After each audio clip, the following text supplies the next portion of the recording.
Hello, everybody. Welcome to tonight's webinar. It is December 17th of 2025.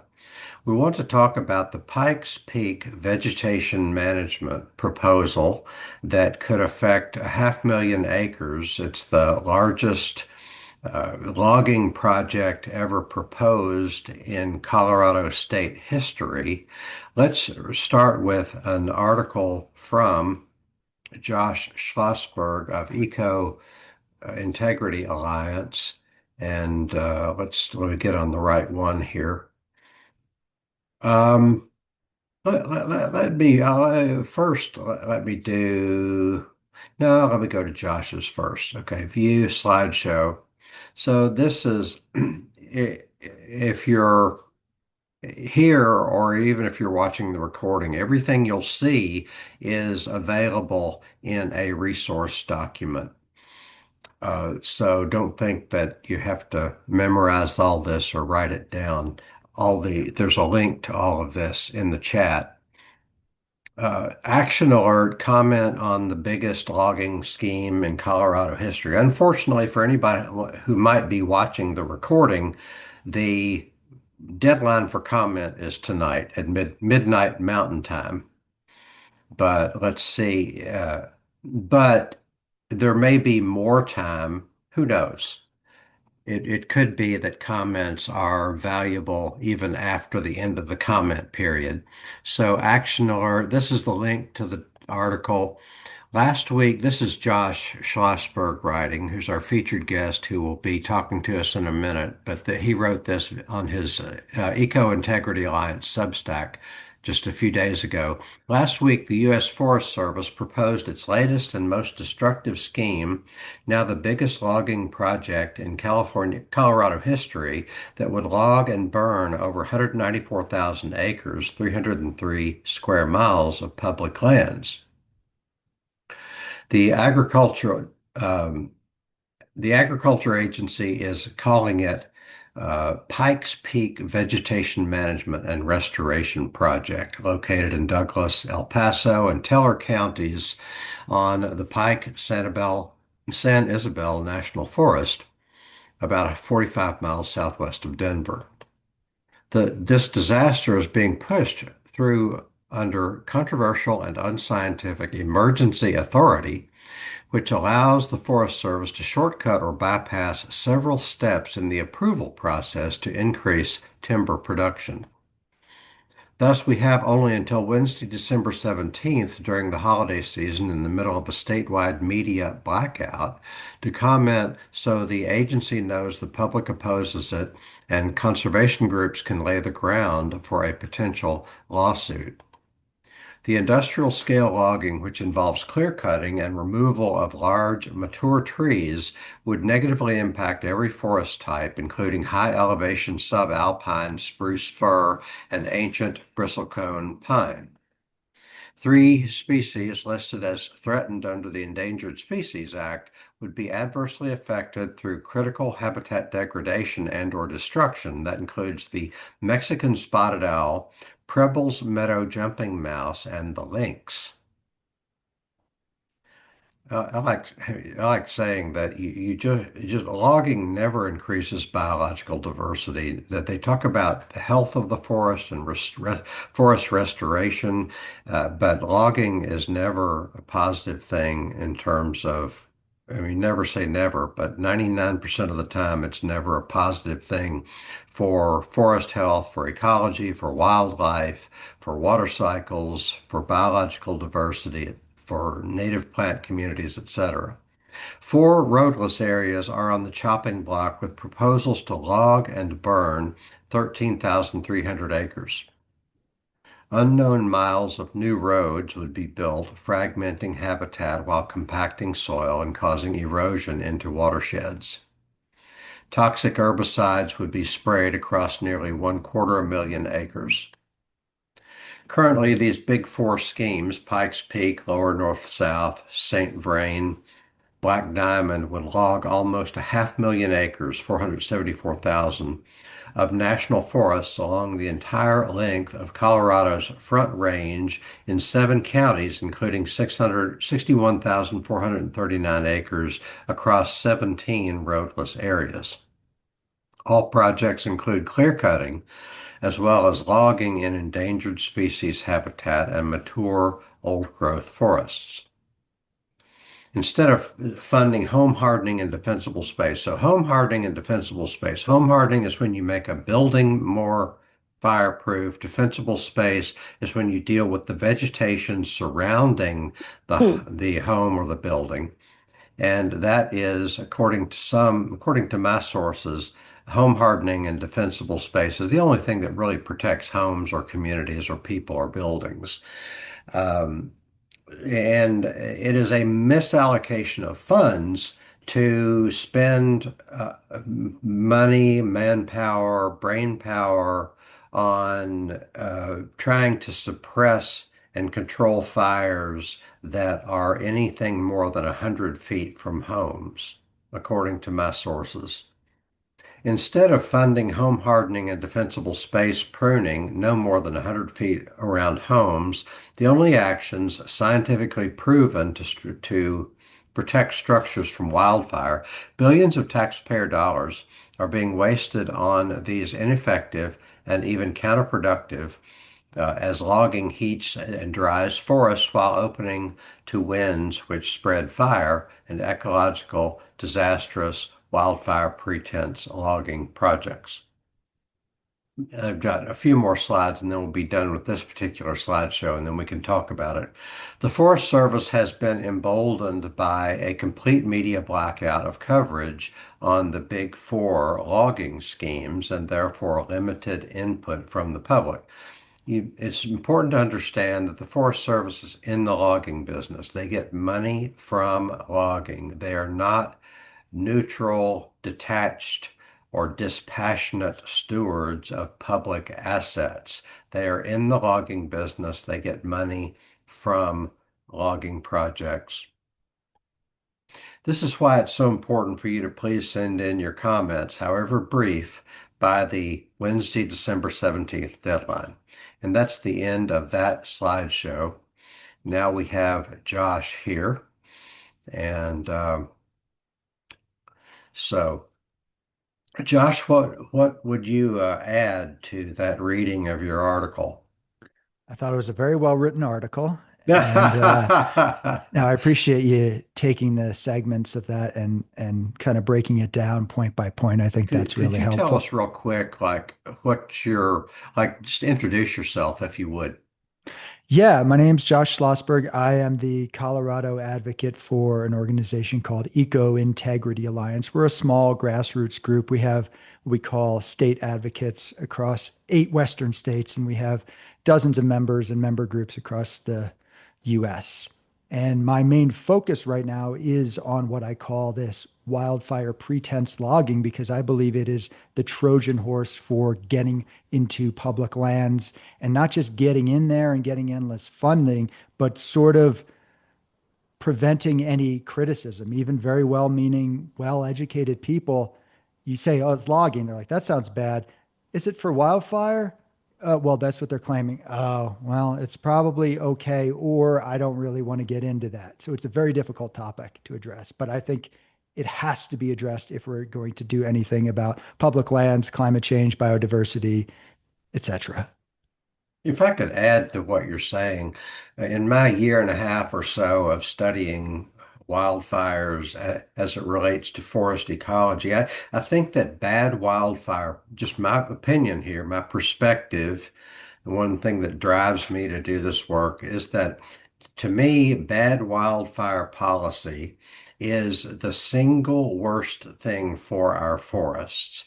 And because it is just used as a battering ram to do all the worst things from the standpoint of forest ecology. That's my opinion. You don't have to agree or disagree, but that's just where I'm coming from. So, what else would you like to add to the article that you wrote? Right. Well, it depends on what people want to know. I'm sure people are pretty savvy here, but I also don't want to get into stuff that people aren't interested in hearing. So I guess what I could do is I could start with the best evidence in favor of doing, quote, fuel reduction and Okay. Yeah. how that meshes with what they're actually claiming. Is that something? Oh, yeah, absolutely. So, okay. So basically, the two main talking points around this, the idea that we have to go into what now is up to 112 million acres of national forest, that's 59% of national forest under this latest emergency action. Now, keep in mind, the first part of the emergency action says increased timber production. So, like, Trump Right. Right. telegraphs his punches, and Yeah. it's pretty easy to tell what's going on. But anyway, their two main talking points are community protection and reducing high severity wildfire. So I have a an article that I wrote. I could put that in the chat if people are interested. I put it on Substack, which is where everything cool is happening these days, which Hart knows very well. Hmm. And basically, so the two main points is what I get into. And so what I said was community protection, reducing high severity wildfire. So I live adjacent to national forests. So this is something that's pretty meaningful and important to me. I'm not living in the middle of the city and I can just cast aspersions and pretend it wouldn't affect me. No, this is my own life and property, even though I'm a renter. So technically, it's my landlord's problem. But no, I would have to be evacuated in a fire, and there is a lot of potential danger about a fire. So I'm very concerned about this stuff, which is why I advocate for home hardening and defensible space pruning, which doesn't even mean clear cutting. It means limbing up trees. It means not having tall grasses. I just read an article the other day that said 0 to 5 feet is by far the most important zone. So imagine that. They're telling you all about backcountry and all out in the forest, 0 to 5 feet, a small person's difference between your house and where a fire would come in, because most of this is about embers coming in. We picture a wall of fire. That's not what Hmm. happens. It's embers. Right. So you harden the home. Make sure you have the most resistant roof. You want to screen the grates or the vents. There's a lot of little things to do with that. And then that defensible space pruning. So that works. I don't want to say all of the time, but it is the most effective thing. But they claim, sort of, well, they at least imply it when they're not claiming it. But we all know that the main push around this is homes are going to burn, people are going to die. Hmm. Even the Forest Service's own science, which is pretty suspect in my opinion, because it's funded by their own folks, says, let me just read you a quote from their under adaptive management, fuel treatments are not designed to prevent or stop fires, but to moderate fire behavior when fire inevitably returns. And we'll get into that moderate fire behavior in a second.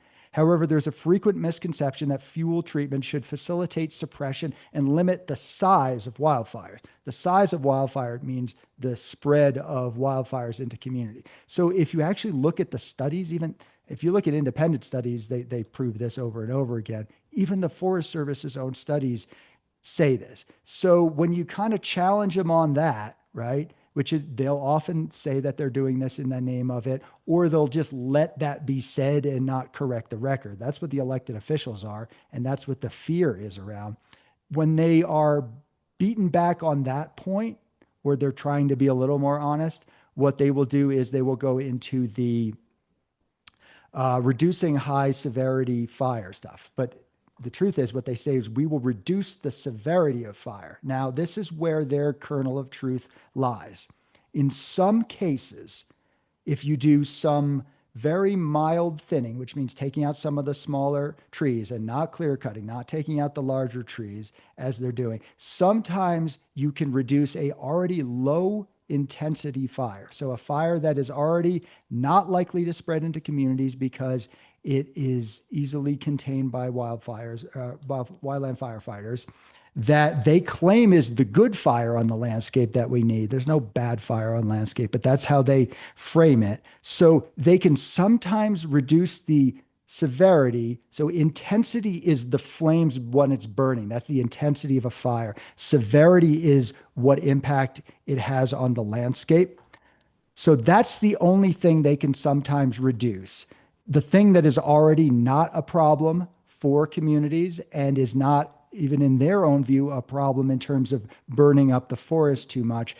Of course, there's even counter evidence that shows that this thinning can do the opposite, that it can actually increase crown fires, that it can heat up, dry out the forest, and open it to wind, spreading the flames quicker to communities. That is all documented, peer-reviewed science, and you can see all the links and quotes to that excerpts in my article that I put, which is called what do I call that?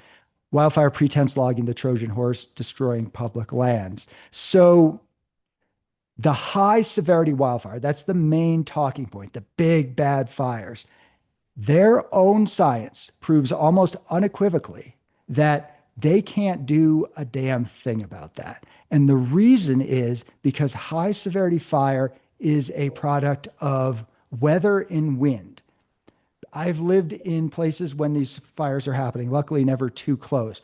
Always the same things are happening. It is high temperatures. It is a drought or at least very arid for a period of time. And most importantly, are high winds, which spread it. So the fuels, which is a weird way of referring to trees and sometimes grasses, that is not the issue because you can have not severe weather and you can have a low intensity fire burn through a very dense forest. And in fact, some studies show that dense forest slows the spread of fire as sort of a windbreak, and it's cooler in there and it's moister. So their two main talking points about reducing high severity wildfire and protecting communities, in my opinion, and I believe the consensus of the science shows, is false. That kernel upon which they build this is that it can sometimes reduce the fires that we don't have to worry about anyway. And then they make the whole shebang into that's why we have to do this, and they amp up the fear. And that's kind of hopefully a helpful summation of that. Is that useful? Yeah, absolutely. I mean, what you hear is fuel reduction. That there's too much fuel, that the forests are overgrown, and they talk about fuel without talking about how moist or wet the fuel might be, and that moisture is affected by wind and sun. If you get in there and clear out the forest, then there's going to be more wind and more sun to dry out the fuel. So anyway, am I on the right track with that?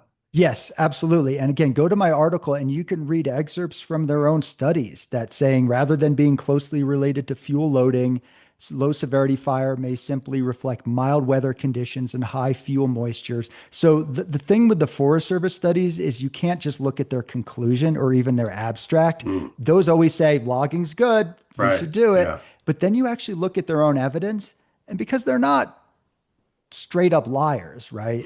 There are some folks in the Forest Service who might be spokespeople who are, but the scientists, they're being led to come to a certain conclusion. But even in their own studies, they sort of feel compelled to provide counter evidence. And so you have to read through their boring studies, and then you have to even go to the footnotes. So, what I did for this article is I said, what is their best evidence? And it's called the TAM Review in 2024. And I went through all of their best statements. And what's funny is even when they make a statement about something, if you follow the footnote, a lot of times, or the citation, that's not quite what is said. It's their opinion of the other study, and sometimes it's not true.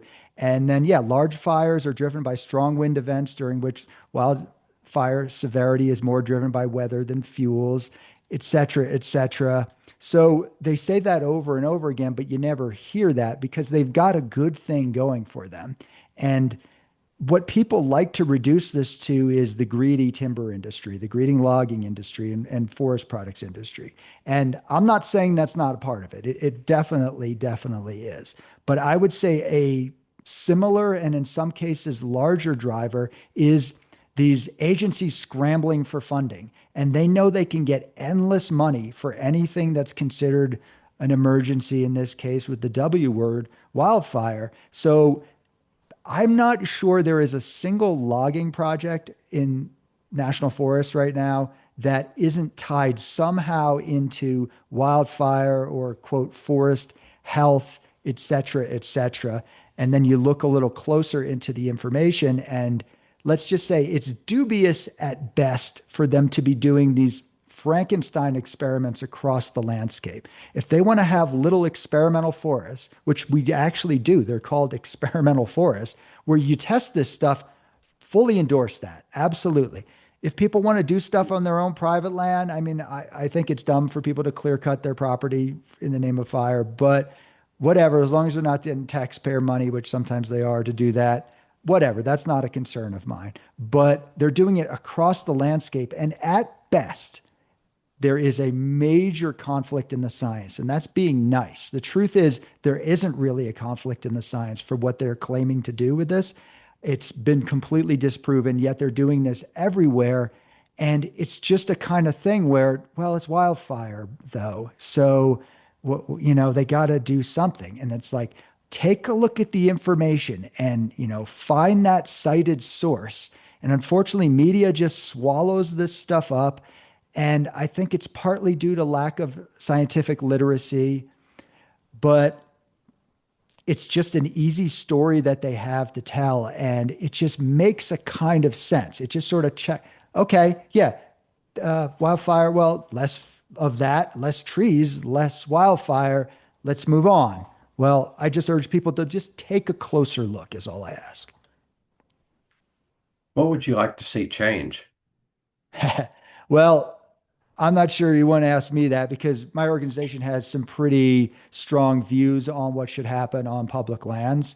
But we believe that public land should be set aside for what they originally were as forest reserves before they were put under the mismanagement of the U.S. Forest Service in early 1900s. So there's lots of different ways of framing it. I like to frame it as biodiversity, watershed, climate, refugia. There's lots of different ways of looking at it, but I don't think public lands, our last best ecosystems that are commonly owned, should be extracted from. So whether that's logging, whatever guise you want to do it under, grazing, mining, and drilling,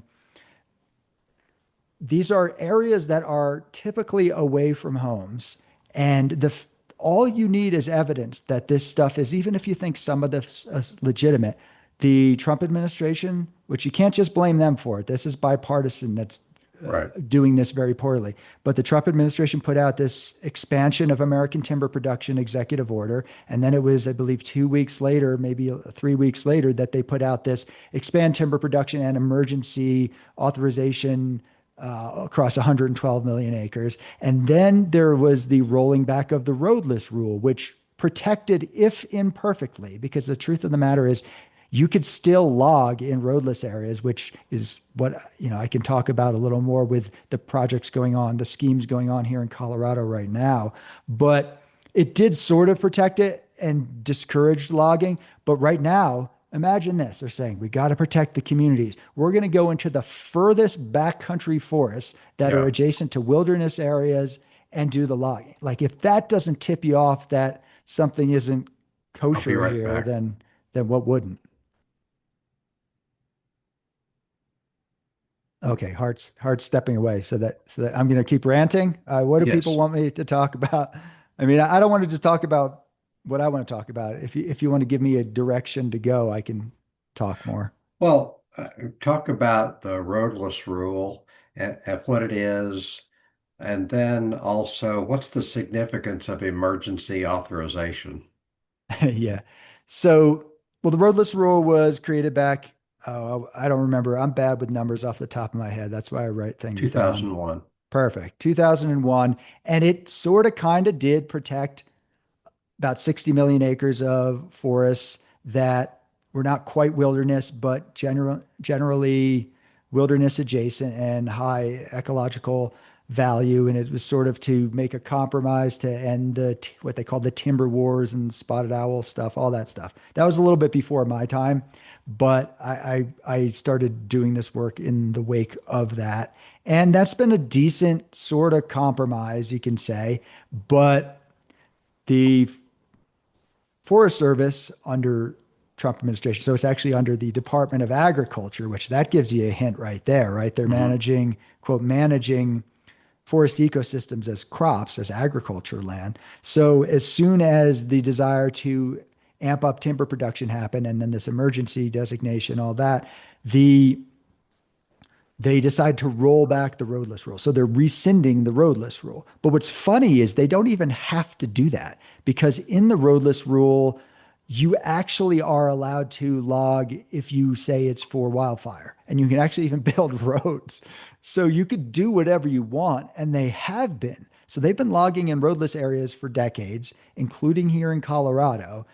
Not to get too in the weeds, because even this part bores me, but Colorado and Idaho have their own separate roadless rules. So we have this state version of it, even though it's sort of federally done. So basically, what's happening is the rollback doesn't affect Colorado, but it doesn't need to because they can already log here. So, like Hart had mentioned in reading some of my excerpts, we have right now 500,000 acres of logging across 17 roadless areas without even the rescinding of it. So, and in fact, it's probably more roadless areas across the state. That's just the Front Range of Colorado. I haven't tabulated every single thing, but I know they've been doing it for quite some time. So it's a weird thing. My conspiracy theory is that they they are not they're going to reinstate the roadless rule. I mean, don't quote me on this. I'm just making this up, but I think they might reinstate the roadless rule and they'd be like, see how nice we are? We gave you back your roadless rule. Now we're just going to log under the allowable aspects of the roadless rule.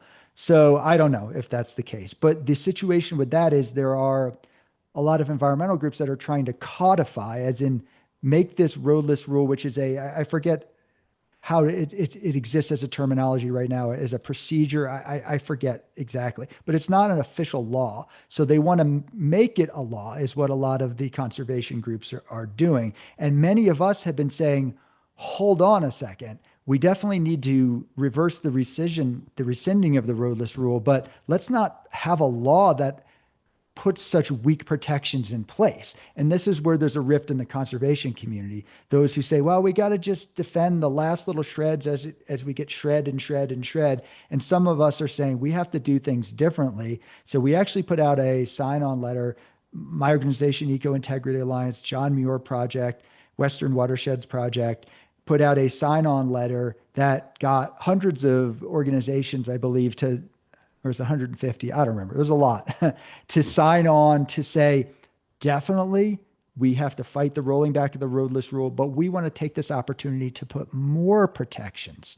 So that's what we're doing because of this Trojan horse of wildfire. Unless we address that, we're just going to keep getting knocked back, and just playing this defense clearly isn't working. We're getting hammered harder than we ever have before. And it's not just the Trump administration. I'm here in Colorado, and our Senate delegation, our congressional delegation, people from state level, from the governor down to county commissioners, down to mayors and city councilors, they're almost all blue Democrats, and they're all cheerleading for this stuff. So that's my take. Right. And then emergency authorization, Right. it's my understanding that that gives the whoever, when it comes to authorizing timber sales, if there is an emergency authorization, then that means they can bypass the environmental protections. That's right. Yeah, this gets into a lot of weeds, and I honestly don't memorize all of these points, but so I'm looking right now at the U.S. Department of Agriculture Office of Secretary memorandum from April 3rd. So I'm going to read the second part of their header first. Designating an emergency situation on national forest system lands. And before that, it says increasing timber production. So it's actually Right. increasing timber production and designating an emergency situation. So they're not even pretending it's not that. But yeah, basically, long story short with that is it rushes projects through as quickly as possible. So for this Pikes Peak one, we had 2 weeks to comment, which is almost unheard of to get all these lawyery people to write these detailed 60-page comments in 2 weeks. We have to mobilize everyone. It's ridiculous. And then there's these other processes to do with ways to address things in court. They have bypassed elements of that. And I can get into the weeds of that, but that's not very interesting and I don't have it memorized. Well, I mean, it's like um, even environmentalists. I've read a couple of articles recently that purport to be written by environmentalists, and they're saying we have to go ahead and do this logging to save the forest from wildfire. And not, you say wildfire, one big mythology involved here is that we need to save the forest from wildfire, that wildfire is bad for the forest, that the forest will be irreparably harmed if we allow wildfire. What does the science say about that? Yeah, glad you brought that up. And again, I'm not a scientist, so I have done science writing, and I'm just a guy who reads and writes and says stuff. So you can always fact check me, but I'm pretty obsessive about citing everything I'm saying, and I don't base any of my points on anything other than actual quoted excerpts from peer-reviewed studies. So all of this stuff exists, and it is pretty unanimous. Even the Forest Service science says that high severity fire, it's typically mixed severity fire, Right. which has high severity, high burnings, and some areas with more moderate and some mild and some not at all. So that is a necessary and essential component of most Western forest ecosystems. There are some claims that in some cases, it's 15% of the ponderosa pine may not have experienced that at all, which seems a bit suspect. A lot of studies disprove that, but not regularly. In those cases, again, it's these little kernels of, well, maybe in some of these cases, but in the vast majority of the situations, including in ponderosa pine, which tends to be, well, I can just speak to Colorado here, starting around 6,000, 5,500 feet, and then up to maybe 7,500, 8,000. It goes into different zones. Then it's mixed conifer. But even amongst that, there's lower montane, upper montane, mixed conifer, there's lodge pole pine as it goes up in elevation. So basically, anything in the upper montane and above regularly has experienced high severity wildfire, big old burns. That's what they do. That's what they need. And there's a book that just came out from scientist Richard Hutto. I had him on my podcast, the Green Root podcast, which you can find on the Substack. And he is an international expert on birds and studying wildfire habitat. And his latest book talks about how there are certain species that require this structural components of the forest. And some only live there, some primarily or largely. So the idea that the fire is bad for forests is just straight up propaganda. That came from a logging industry and a forest service that wanted to protect the timber supply so they could sell that. That's basically where that mentality came from. And also, and I want to make sure that I'm not demonizing people. The forestry, the vision of forestry as opposed to ecology. Listen, some forestry is completely acceptable. I think on private lands properly done, sure, we should do that where it makes sense. But the mindset of that is how can we turn an ecosystem into something that's useful for humans? Which again, we're allowed to make things useful for us, but let's not pretend that we're doing the forest a favor when we're doing that. And high severity fire is really important. And guess what? Even if we uh, wanted to do something about it, we can't. The only thing we can do to reduce the weather conditions that create high severity wildfire, if that's something we wanted to do, is to address climate change. And what's the best way to address climate change in terms of forests? You stop cutting them down. It's pretty simple, but they've made this into this whole, it's fiction. It's really fictional what they're doing, but usually again, based on that little kernel of truth that they then blow out of proportion. Let's take some comments and questions. Yes, Kelpie, you're on mute.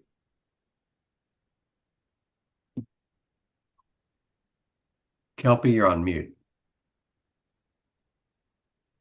You. Sorry. I just want to say hi, Josh. I don't know if you remember me. I was I do. involved in all that ancient forest stuff, roadless rule in the 90s. Yeah. Not And I only do I remember when remember, you actually made it possible for me to publish my first article that I wrote when I was a journalist in Truth Out. So oh, I yeah. remember you quite Okay. well. Great, great. Yeah, glad to see you're still fighting the good fight there. Really appreciate that. I looked through the scoping document on this project, and it was very little information. And what I wanted to ask you is if you know any more details about it, because you very helpfully talked about just now the difference between the timber cut driver for these actions versus the wildfire fear driver. And it seems to be probably in Colorado, from what I know, because I recently did a paper for City of Boulder on wood burial Hmm. Hmm. as Hmm. a climate mitigation action, which I think is completely stupid. But anyway, That's one of um, my favorite solutions. Let's take heavy equipment and bury logs. Now duh. there's a solution. Anyway, from my understanding is there's no timber industry left in Colorado. So, so anyway, what is the driver mainly timber production? There was no information in there about, they gave acreages where they would might do all these treatments, but there's no information about a timber volume. So is that really the driver, or is it really the fear of all these people that have built houses, the WUI?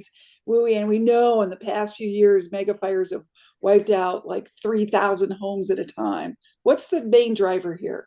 Right. Well, this is obviously going to be speculation, but first I will say that Colorado does not have the timber industry that Oregon has or the Pacific Northwest. But I actually looked up recently the numbers of board feet. And again, I'm bad at remembering numbers. It's quite high. It's surprising. It's nothing compared to what is going on in Oregon, but it's actually quite surprising. And I wish I had pulled Are that there up. any mills left in the state? There are some mills, yeah. Mm-hmm. But here's what I believe is the main driver of this. Well, of course it is, yes, the fear component. So there's many pieces. And again, this is all my opinion, and who knows what's really true. Number one, it's free money for the agencies to stay afloat. When there's money drying up for everything else, and this is what's Mm-hmm. available, they shove themselves into those boxes. There's an organization up here called Boulder Watershed Collective that was initially here to do flood recovery. Great. How can you oppose that? Then the funding dried up for that, and now they just facilitate logging projects because they can get government funding, state funding, county funding, municipal funding. So people shove themselves into these holes because there's money available. I don't Yeah, think it's always evil. I think if you're at the Forest Service, you want to keep your job, you want to keep your staff employed, you're looking for funding sources. You see, well, there's one, and you yeah, start seeing everything as that. It's kind of like Mhm. that analogy when you're a hammer, everything is a nail. So they start doing that, and there is just endless money flowing. Everything else is drying up somehow, except for yeah, this stuff. So I would say that's a piece. I do think, in terms of elected officials, they just need to say that they're doing something. All right. You may have gathered by now, I'm very cynical. So take my opinions with a grain of salt. well, no, no, I think this is something I completely agree with. Yeah, I mean, again, this is just my opinion, but what I have experienced in talking with these elected officials, sometimes face to face, sometimes to their staffers, is they just want to check a box and say they Mhm. did a thing. Yeah, So houses burned down.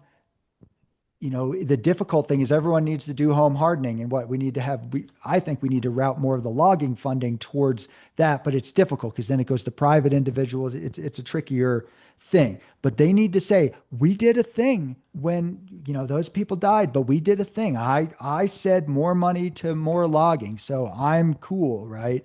And I do know that they know for a fact that at the very best, this evidence is conflicted. That I know they know this because I said it with my mouth to their ears and I could see their eyes processing the information and then they would mouth it back to me. So they do know this. They're just dismissing it. And here's the thing.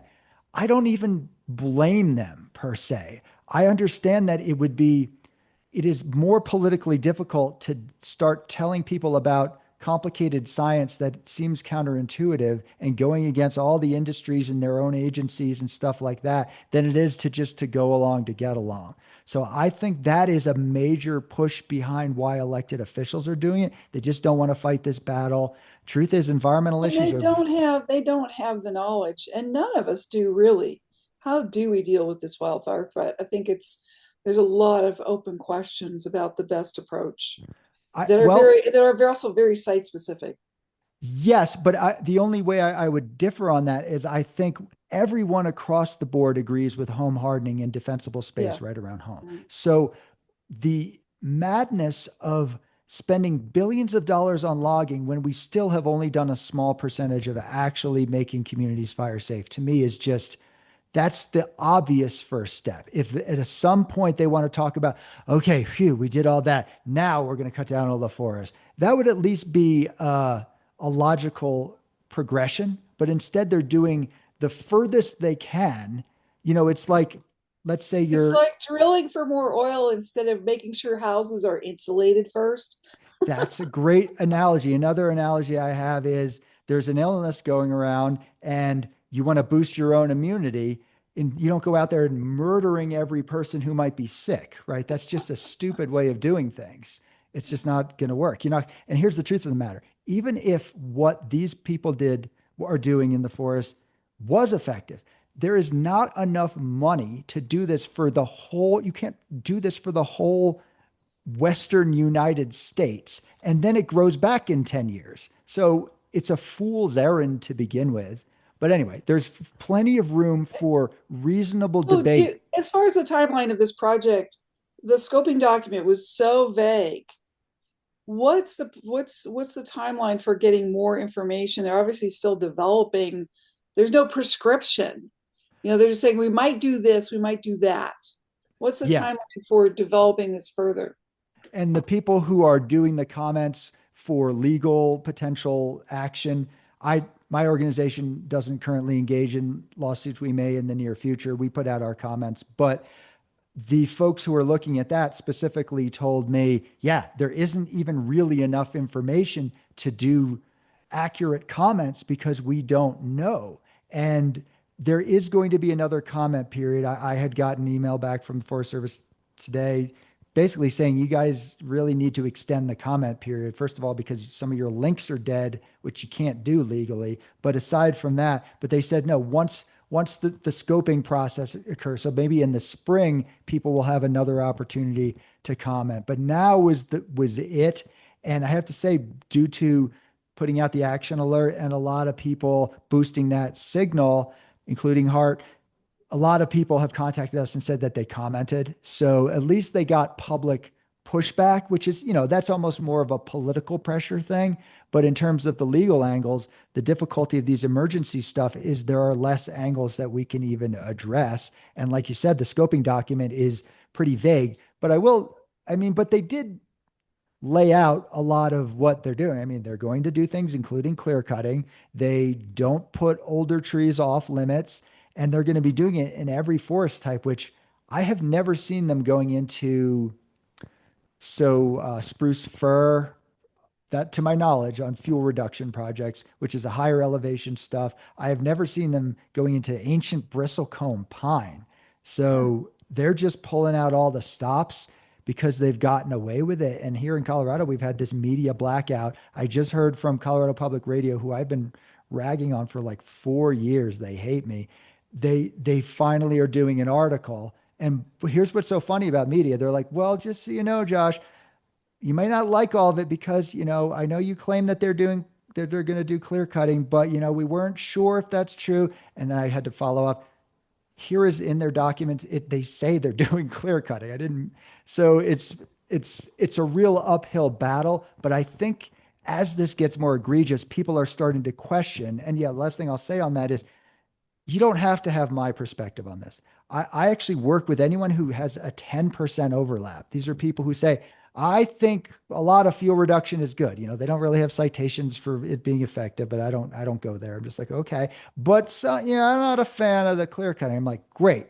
Have you engaged with them? And they're like, well, I did. And I'm like, you have to engage with them. So anyone who has any question, and here's the thing, we learn as we go along. That is what science is. So that all of a sudden people are pretending that the government has something 100% right. Does anyone really believe that?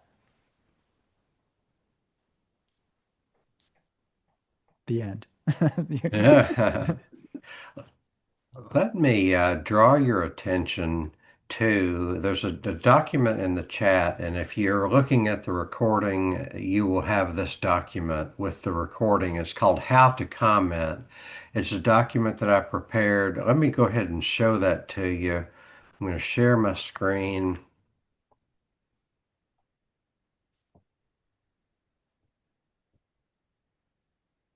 I thought I had shared the screen, but somehow that button went away.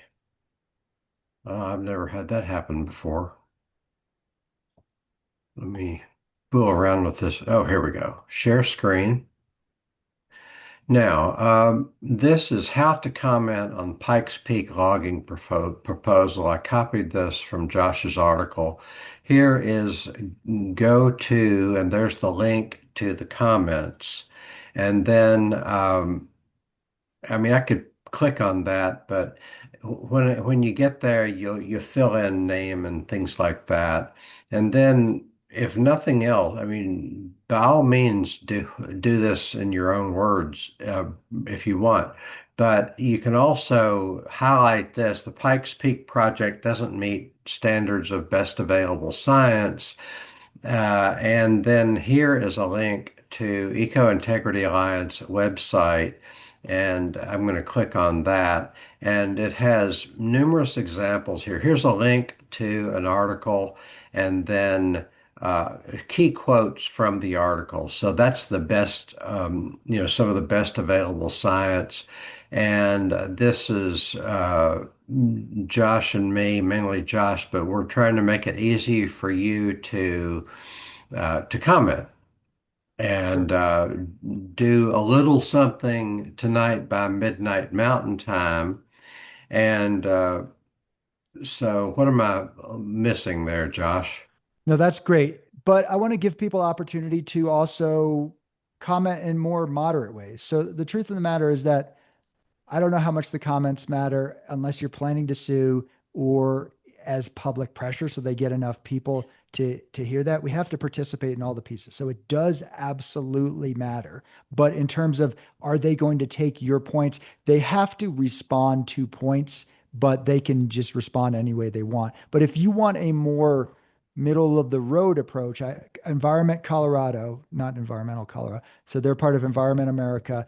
One of their staffers and now two of them has been engaging on some of this stuff, and they put out an action alert where they have specific things in terms of just asking them to reduce certain elements of the project. Personally, that's not how Eco Integrity Alliance does advocacy. We don't like if something is if the worst is a 10 and then the best is 0, if they're at 8 and you want to get them to 4, you don't get them to 4 by saying 4. You get them to 4 by saying, in my opinion, you get them down by saying 0, or at least don't sort of give credence to their own talking points. But if you do want to do it that way, I support anyone's version of advocacy. I just have our own version. You can check out that link, and it has more specific.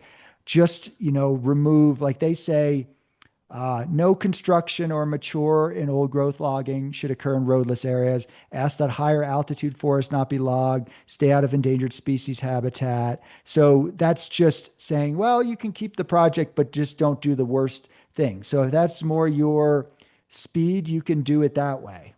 So Josh, would you mind putting that in the chat, and then I'll I add that to the did. document? I just put that in the Okay, chat. Yeah. great. Yeah. So there's Somebody different else ways of doing copy. that. Yeah. Oh, I just want to say that I completely agree that thinning across the landscape is the wrong approach. However, I do think that some thinning is warranted, especially this idea that the service has about pods, which are fire breaks basically. Because yeah, you can say high severity wildfire is good or mixed severity, absolutely, but the mega fires we've experienced, and I've been through a few of them. I've been evacuated from my home for weeks at a time. Um, Wiped out a tremendous amount of old growth. I mean, I could just weep just thinking about it. Wiped out like thousands of acres contiguous black sticks is all we see now. And this is not natural. It's absolutely not natural. This is because climate change, clear cut logging, dehydration of the landscape, drought, those hot west east winds. It's happened several times here. We had the first mega fire here in 2002 with the Biscuit Fire. And my community was saved by a fire break. Okay. And these fire breaks are not, they're along existing roads. And it's not clear cutting, it's thinning from below. So firefighters can get a foothold and do a back burn. And so we can actually save a lot of old growth with some strategically placed fire breaks. It's not logging for timber. It's just a fire breaks for firefighter safety and for protecting communities. So I'm in favor of that. And I'm not saying every fire break the Forest Service proposes is right, but I do think that is a legitimate approach to dealing with this highly unnatural situation that our forests are in now. So I I'll think, just say that. yeah, and I think it's fair, like I said, for people to have a variety of views across the spectrum. And, we can debate finer points about evidence and about whether or not uh, severe fire is historic or not. I think those are all fair discussions to have. But unfortunately, that's not really where what we're dealing with on the landscape. As you know, they're doing this across everywhere in the name of wildfire. So I think if they were doing a I'll handful just of say here in rule Southwest break, Oregon, they're yeah, really limiting it to fire breaks. that's good. So Yeah, in the wetter west side of Cascades, it yeah, seems like they're doing a lot less of that. So the one place they're not, well, they're doing it sometimes, but less so in the wettest Pacific rainforests. But they are doing it on, as you know, in Eastern Oregon, and they are doing it in parts of the Cascades too. So taking it from that perspective, as somebody who says, well, I think some of this is legitimate. So that's an important point to make. And then going and saying, but we don't approve of this other version of it. A lot of folks, I mean, certainly not Kelpie and not, I'm sure anyone here, but a lot of folks talk to me behind the scenes who are involved with firefighting stuff. And they're like, yeah, I'm not a fan of all this stuff. And I'm like, are you yeah. voicing this? And they're like, no, I would get roasted alive if I did. So I am happy when people have a position that isn't exactly mine. That's fine. I expect that in the world. And then encourage them to advocate from that position, just being careful to not validate their talking points too much because here's how they hear it. This is how they hear it. So you say, listen, some of what you're doing is legitimate, but not all of it. What they hear is some of what you're doing is legit. I'm glad we're on the same page. Sorry we disagree on the finer points. I'll count that as a vote in our favor. But the people you Next. need to talk to are not the agencies. You need to talk to the people, the homeowners who are scared to death, Right. right?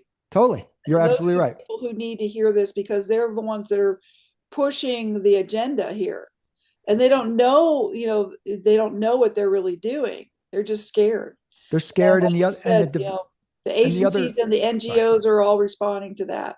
I think you're absolutely right. And yeah, that's why we do grassroots organizing and we literally talk to people at trailheads and events. So we're talking to your average individual. But to answer your other question, I don't know if other people have questions too, but what is another driver? And I forgot to mention this. I think well, basically the developers are a big driver of this in Oh Colorado. yeah. So they run the state. And so they want the idea that it's safe to continue to push homes or like this mansion they're building down the street against the national forest. They want the idea that it's going to be safe to do so instead of actually addressing, well, maybe we shouldn't be pushing further into the Yeah. wildland urban interface.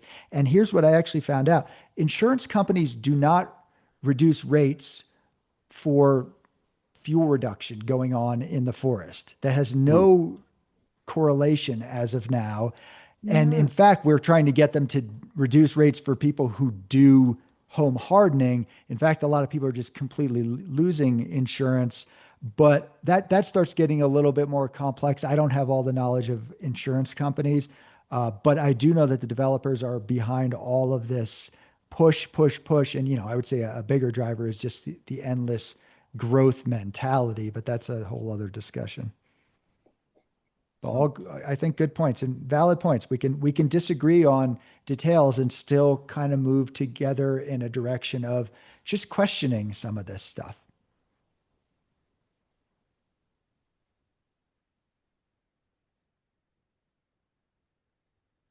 Well, I have another part of a slideshow with pictures that you gave me, and why don't we go through that and see what comes up?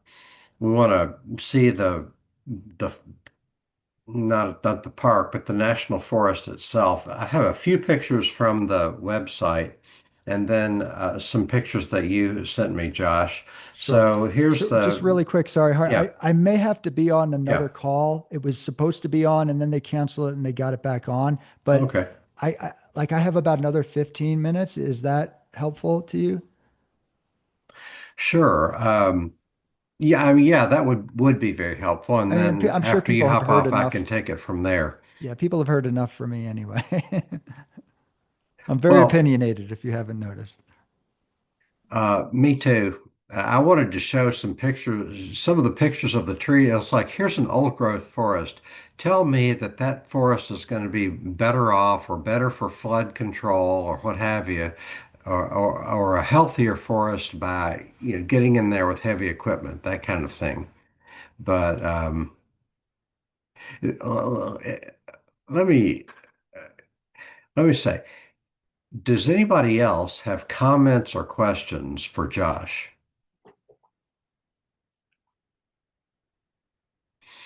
Okay, let's look at the slideshow a little bit. Here's the website with I keep wanting to say the parks. It's a national forest, not necessarily it is all parks. Um, More pictures from the website. This is Lost Lake on the Salida Ranger District. Josh, do you happen to know if this could be an affected area?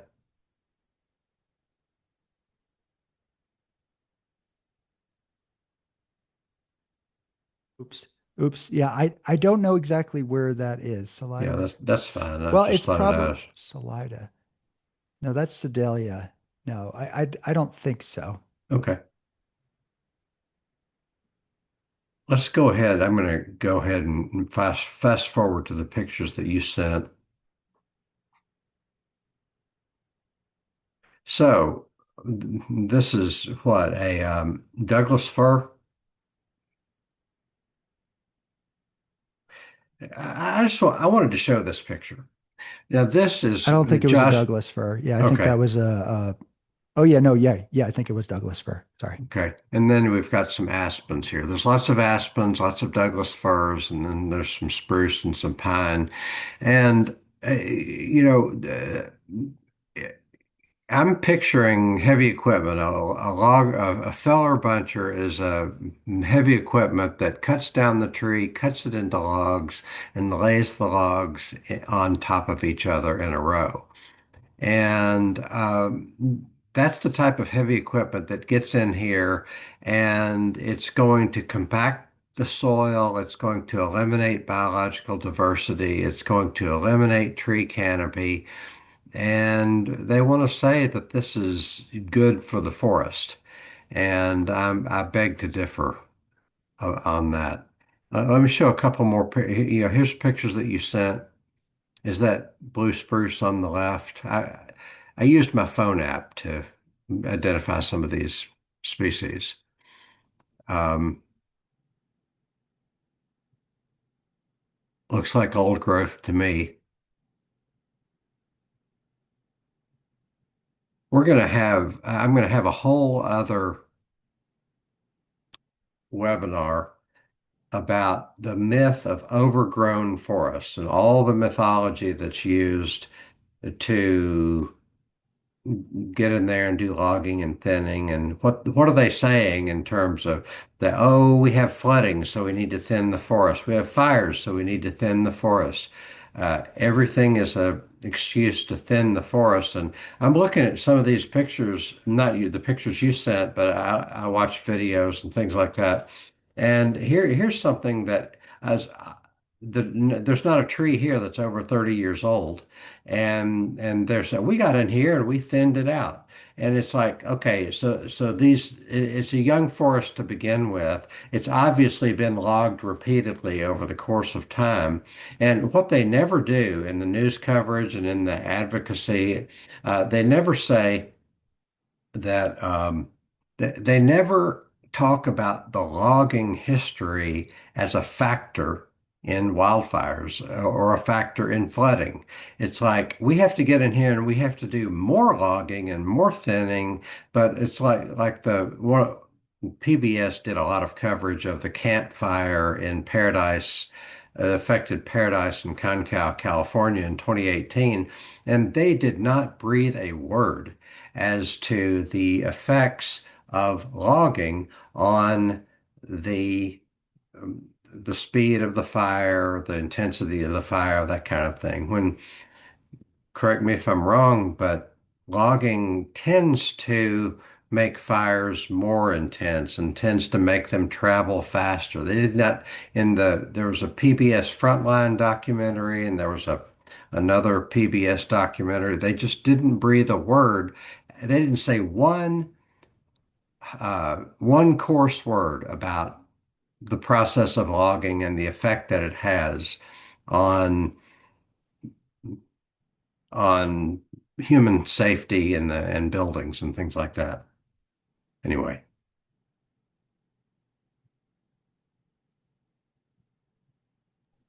that's my rant.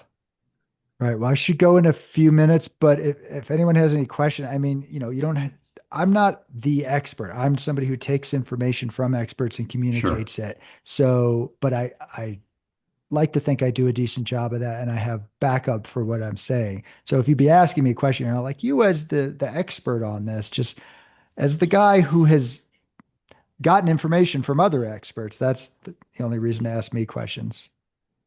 Let's take a question or comment from Jonas and then we'll let you go, Josh. Yeah, I was actually almost kind of thinking to myself before you show the pictures heart, like it'd be almost easier to defend it once we see, that old growth forest because it doesn't make much sense when you see just big trees growing and lush understory and stuff. So I think that helps because knowing the ecology always kind of helps. And but I also wanted to ask you too, is there like a map showing of how like these just massive, extensive logging areas and of how far away they are from the proposed areas that they're quote unquote protecting? Well, that's a good question because the maps they have of the projects are not near homes, so you can't see them on the same map because they're Mhm. usually not near it. Now, there are a few instances where people have built up against the wildland urban interface. So we're actually working with an organic farmer who does live adjacent to actually an old growth section of the forest that's part of the scheme there. This is for the lower north south. This is a different one, part of the what I call the big four of these 500,000 acres of logging across 17 roadless areas, but it's a very similar project. Anyway, she lives adjacent to it, and she believes that the cutting is going to threaten her livelihood increasingly so. So there are people who do live adjacent, but we're never addressing the fact that people keep pushing further and further. And it's like, oh, look, there's a cabin there. Well, I guess that's now we have to cut down the whole area around it. It's like live there at your own risk. I live adjacent to national forest. There is a risk in it. If you don't want that risk, move to a city, like this is just don't go swimming if you don't like sharks. We don't get to like kill off every shark. I guess an example and that be there. I guess some very sharky beaches have some sort of grate that they put. Fine, that could be an example of, home hardening or defensible space, or even a fuel break if like Kelpie is talking about. But you don't go into the middle of the ocean and then kill as many sharks as you can. Although I guess we actually do that, so it's just not effective. Yeah. Yeah, I would also, I don't know if you have time to kind of touch on, but like just to increase the understanding of like how the ecology works there. And I think I read some of it in Chad Hansen's book Smokescreen, but I don't know if it's like the same trees there anywhere. But I know like one of the big cases he was making was these trees of like Douglas fir and whatnot, they were kind of adapted to occasionally a high severity burn resets the mature or older canopy trees.